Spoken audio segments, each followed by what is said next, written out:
So let's welcome Max Cavalera of Go Ahead and Die to the new pod here, KNOTFEST.com.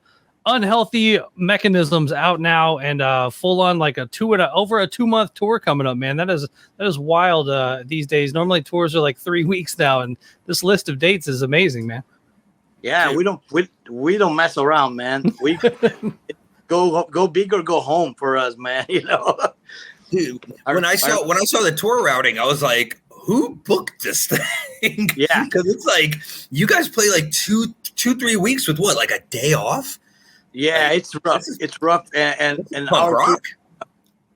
our our booking agent, which is Dan. You know, Dan, like he made a Soulfly tour earlier last year that was like 11 weeks, I think. And that was I liked it so much I actually frame it and put it on my wall. I have that in my room now. It's frame it. I framed the dates. I think it was the longest tour I remember doing in the modern age. Maybe Arise, we have one of those similar, but I don't think so. I think this was the longest one, and this one is not as long as that, but it's still quite big. But it's cool, man, because we never tour. Go Ahead and Die never only play one show in Phoenix. Doesn't really count. So it's brand new for us. A bunch of cool new things with it. Like we have a female bass player, Jackie. Nice. She got introduced we did a Facebook Live. Yeah, I saw that. Right. Yeah, a lot of people like that. I love some of the comments. It was like, it looked like some kind of high school project, and I fucking love that. I was like, fuck yeah, that's so cool. That's so punk rock, you know? It is, man. And it's like, I heard of some, I did an earlier interview, and I didn't know about this because I'm a caveman. I don't have a phone, you know? So I don't know much about with the happenings of social media, but apparently the Frozen Soul guys were very happy that I was wearing their shirt, and they were really really excited about that. And I think that I love that, man. That's so cool about metal, that a simple gesture as wearing a band shirt, you get this reaction from other musicians that get excited about it. I think that's so fucking cool, man.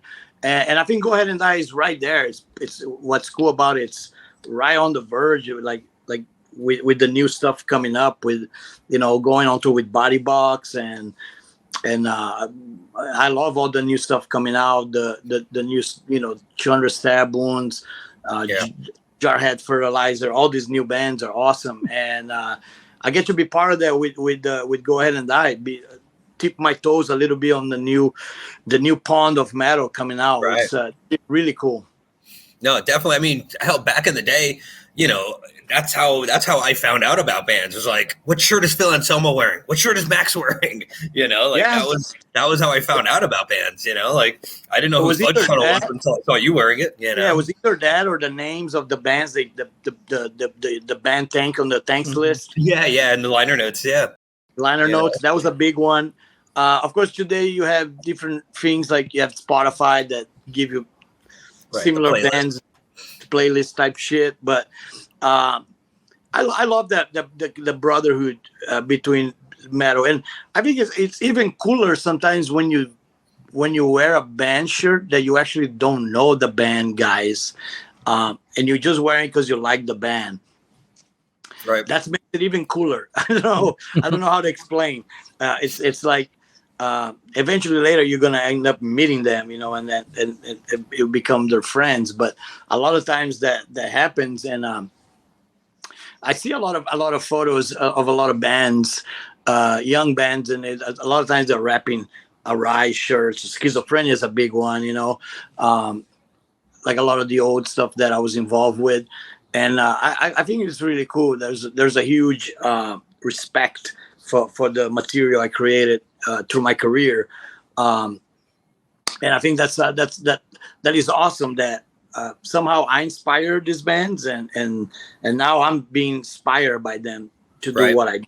It's a 360 type of thing. Yeah.